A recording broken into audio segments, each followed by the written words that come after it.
డబ్బుల్లో బడ్జెట్ చేసుకుంటూ కూటమి ప్రభుత్వం బతికేస్తుంది కానీ ఏమైనా ప్రజలకు చేస్తుందా? ఇంకో మహానుభావుడు ఉన్నాడు, నేను వంగవీటి రంగాకి టీ పెట్టించాను అంటాడు.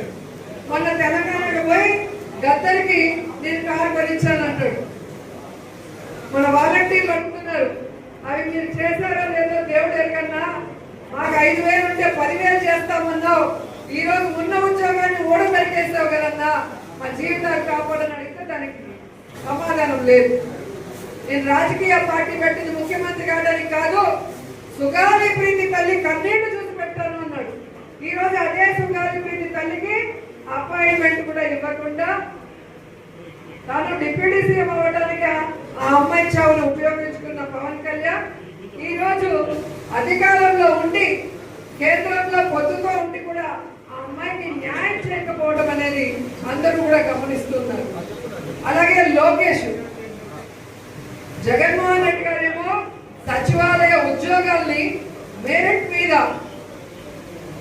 ఎటువంటి తప్పుల తడకలు జరగకుండా చక్కగా నిర్వహించి ఉద్యోగాలు ఇస్తే 15,000 ఉద్యోగాల్ని కూడా పేపర్ లీక్ కూడా కాకుండా చేయలేకపోయాడు.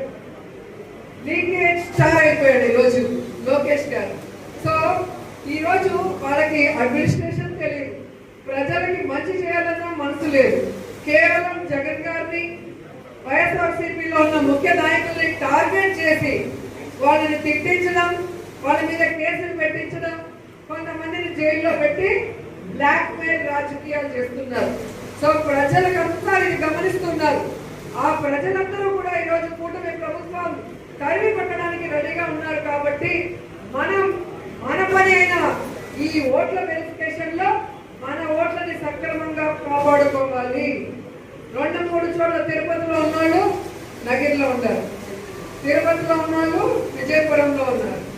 ఎందుకు చెప్తున్నానంటే మన మండలంలో ఉన్న వాళ్ళంతా పిల్లల చదువు కోసము తిరుపతికి పోయి ఉంటారు. కానీ ఎక్కడో ఒక చోట ఓటు పెట్టుకోవాలి, 2 చోట్లంతా పెట్టుకోకూడదు.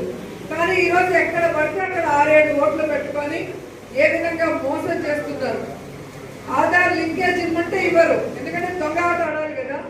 మొన్న ఎన్నికల్లో కూడా మనం వెరిఫై చేస్తే తెలుగుదేశం సంబంధించిన వాళ్ళు పుత్తూరు రూరల్లో ఉన్న వాళ్ళు పుత్తూరు మున్సిపాలిటీలో ఎంతమందిని మనం ఐడెంటిఫై చేసి వాటన్నిటికీ ప్రూఫ్ తో బట్టి తీయించడం జరిగింది. సో ఇప్పుడు మళ్ళీ వాళ్ళు ఈ 2 ఏళ్లలో చేస్తుంటారు మళ్ళీ అప్లోడ్.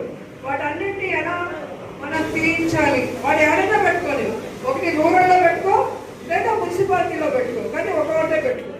తిరుపతిలో పెట్టుకుంటావా, నగర నియోజకవర్గంలో పెట్టుకుంటావా, నీ ఇష్టం, ఒక ఓటే ఉండాలి. దీని మీద మీరు సీరియస్ గా కనుక వర్క్ చేయగలిగితే ఇప్పుడే మనం చెప్పొచ్చు, ఖచ్చితంగా నగిరిలో మళ్ళీ వైఎస్ఆర్ కాంగ్రెస్ పార్టీ జెండాని మనం విజయవంతంగా ఎగరవేస్తామని కూడా తెలియజేసుకుంటూ, సో ఈరోజు సార్ మీద డీటెయిల్ గా చెప్తారు. ప్రతి ఒక్కరు చివరి వరకు ఉండి పూర్తిగా విని మీ గ్రామాలకు వెళ్ళి మీ పరిధిలో ఎన్ని హౌస్ హోల్డ్స్ ఉన్నాయో అన్నీ కూడా మీకు ఇస్తాము. ఓటర్ లిస్ట్ ఇస్తాము, పాత ఓటర్ లిస్టు, ఇప్పుడు వచ్చిన కొత్త